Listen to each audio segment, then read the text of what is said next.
Le terme arcane renvoie à un secret de fabrication. Ce programme est assorti de 3 œuvres qui n'interrogent pas seulement le mystère de la création, mais qui cherchent à donner à cette création des caractéristiques, des conditions et surtout des situations. C'est un thème assez vaste et, comme tu le disais, à double tranchant.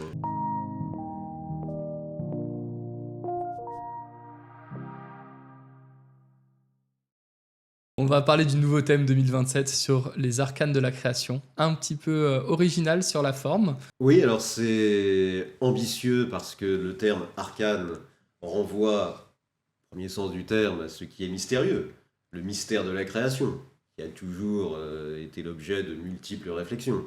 Mais le terme arcane, plus précisément, renvoie à un secret de fabrication. Arcane vient du latin arcanus, le secret, et arcanus vient du latin arca qui désigne le coffre. Comme si les conditions de la création étaient enfermées dans un coffre, mises au secret, réservé à quelques initiés en quelque sorte. Donc effectivement c'est assez ambitieux puisque il ne s'agit pas seulement de se demander par quel mystère certains artistes parviennent à produire une œuvre que l'on n'aurait jamais pu imaginer auparavant, une œuvre à nul autre pareille, totalement inédite, qui répond à la définition de la création, ex nihilo, ce qui vient de rien, ou ce qui vient de la mystérieuse inspiration d'un artiste. Ici, avec le terme arcane, le mystère peut être percé, mais il doit être réservé, c'est ce qu'on appelle un secret. Autrement dit, la création serait explicable, mais les conditions de la puissance créatrice seraient réservées à ceux qui sont dépositaires de ce savoir, à ceux qui détiennent ce savoir-faire, à ceux qui, par leur initiation, sont les seuls responsables de cette œuvre. Autrement dit, ceux qui peuvent revendiquer la souveraineté de la création. Alors, c'est effectivement à double tranchant, parce que d'un côté, les arcanes de la création comme secret réservé à des initiés de cette création, ça renvoie effectivement à l'idée selon laquelle une subjectivité souveraine serait à l'origine de toute œuvre. Et cette subjectivité, elle est quand même difficile à sonder. On peut éventuellement essayer de mettre au jour plusieurs techniques, mais restera quand même cette souveraineté énigmatique. D'un autre côté, les arcanes signifient que la souveraineté, elle n'est peut-être qu'apparente, elle n'est peut-être affirmée que comme une illusion collective bien véhiculée, parce que finalement, derrière le génie créateur, il n'y aurait peut-être qu'un savoir-faire, que ce dernier serait peut-être un des rares à posséder à son niveau d'excellence, mais ça resterait un savoir-faire. Donc finalement, est-ce qu'on n'a pas érigé de manière un peu métaphysique ou romantique l'artiste créateur en un génie mystérieux dont l'inspiration serait insondable, dont la subjectivité serait irréductiblement singulière?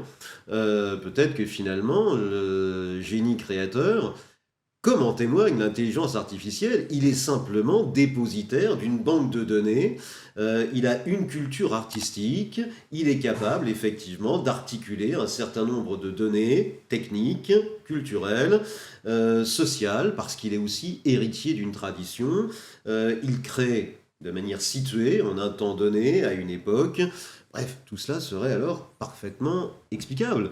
Et d'ailleurs, ce programme est assorti de 3 œuvres qui n'interrogent pas seulement le mystère de la création, mais qui cherchent à donner à cette création des caractéristiques, des conditions et surtout des situations qui font que la création n'est peut-être pas le fait du mystère de la subjectivité, mais la création est peut-être le fait à la fois de techniques, d'un héritage culturel, de normes culturelles, et aussi, et ce ne sera pas à négliger, de conditions matérielles, de conditions sociales, voire de conditions politiques. Parce que finalement, pour créer, encore faut-il avoir les coudes et larges pour créer et ne pas être sous l'emprise d'une censure, etc. etc.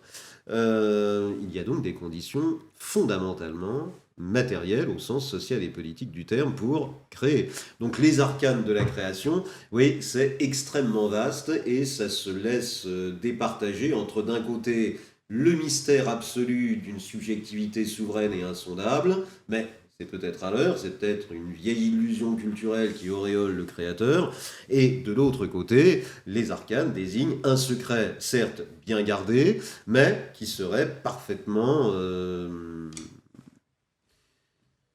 explicable, un secret que l'on pourrait alors, dont on pourrait inventorier toutes les conditions, de la condition technique à la condition sociale en passant par la condition culturelle. Donc effectivement, c'est un thème assez vaste et, comme tu le disais, à double tranchant. Et justement, tu parlais de l'intelligence artificielle et du fait que c'était très concret et contemporain. Et pourtant, les trois œuvres, dont Platon, Virginia Woolf et Émile Zola, nous montrent que ça s'inscrit dans la temporalité. Oui, oui. Donc, on aura l'occasion de revenir en différentes vidéos, une par auteur, sur justement le lien entre ces œuvres et le thème qui a été proposé, les arcanes de la création. Oui, parce que ces œuvres sont très pertinemment choisies. Merci beaucoup, Jean-Marc. Merci, Pierre-Alexis.